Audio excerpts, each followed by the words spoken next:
All right, let's talk about a hidden danger that could be lurking in your investment portfolio right now. It's this illusion, right? It makes you feel all safe and secure while actually leaving you wide open to some serious risk. Today, we're going to pull back the curtain and see what's really going on. So I've got a question for you.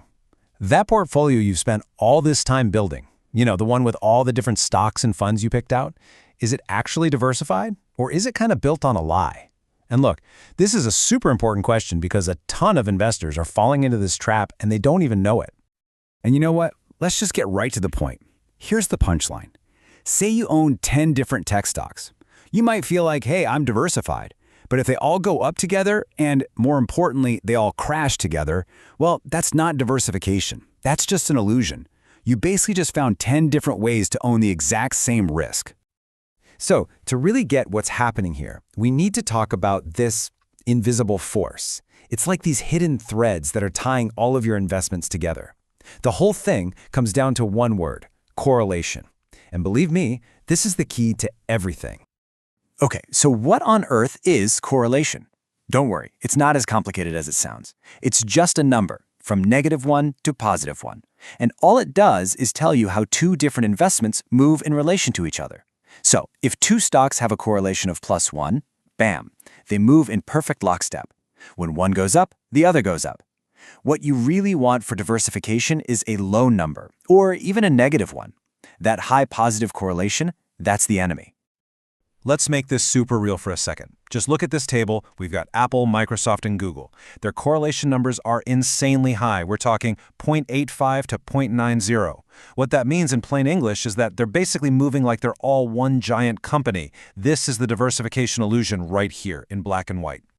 And look, this isn't just some boring theory from a textbook. No, this mistake has a real, tangible, and honestly, pretty painful cost. So let's do it. Let's actually put a dollar amount on this.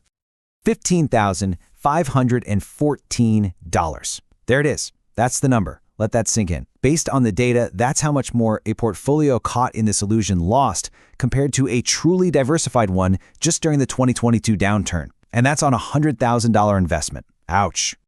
So you're probably wondering, where does that number even come from? Well, check this out. Back in 2022, when the market took a nosedive, a portfolio made up of 10 big tech stocks lost about 32 grand. What's crazy is that's almost the exact same loss as just owning the NASDAQ index by itself. But a genuinely diversified portfolio, it only lost about $17,500. That gap, that nearly $15,000 difference, that is the price you pay for this illusion. Okay, so if the risk is so obvious and the cost is so high, why do so many of us fall for this? It's a great question. And the answer really comes down to a few powerful psychological traps that are just really easy to step into. So there are a few big ones. First up is what's called home bias. Basically, we just invest in what's familiar. Then there's this huge trap where we think a big index fund like the S&P 500 is automatically safe and diversified. Another big one, we buy two popular funds thinking we're spreading our risk, but we're actually just buying the same stocks twice. And of course, there's correlation blindness. When the market's hot, everything's going up, so we just don't see the risk building under the surface. Let's zoom in on that S&P 500 trap, because it's a big one. You look at the name, you think, great, I own 500 companies, and technically you do. But look at this chart. The top 10 companies now make up almost 40% of the entire fund. That's insane. Your supposedly diversified fund is actually super concentrated in just a handful of giant companies. And it gets even crazier with what I call the double dip mistake. This is so common. You own an S&P 500 fund and a NASDAQ fund. You think you've got this balanced mix of like 600 companies, but what you actually have is a portfolio where you've just bought the same big tech stocks twice. The overlap is massive. You end up with something like 45% or even more concentrated in just the tech sector. You're not diversifying, you're doubling down. Okay, enough doom and gloom, right? I know this sounds bad, but here's the good news. Building a portfolio that's actually resilient, that's truly diversified, it's not some secret, complicated thing. There's a really simple and effective framework that anyone can use. So here's the framework. It's just 4 steps. Step 1, diversify across asset classes. This is key. Don't just own US stocks, own international stocks, own some bonds, things that move differently. Step 2, actually check the correlation. Use the data, don't just go on a feeling. You want that average to be low. Step 3, set some rules for yourself, hard limits. Like, no single stock can be more than 15% of your portfolio, and no single sector more than 25%.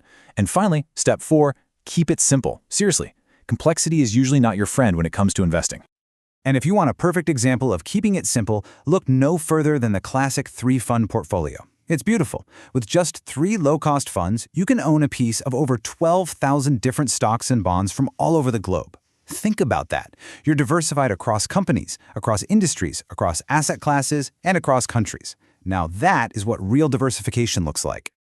So, look, if you remember just one thing from all of this, please let it be this. It's not about how many different stocks you own. It's not about the number of tickers in your account.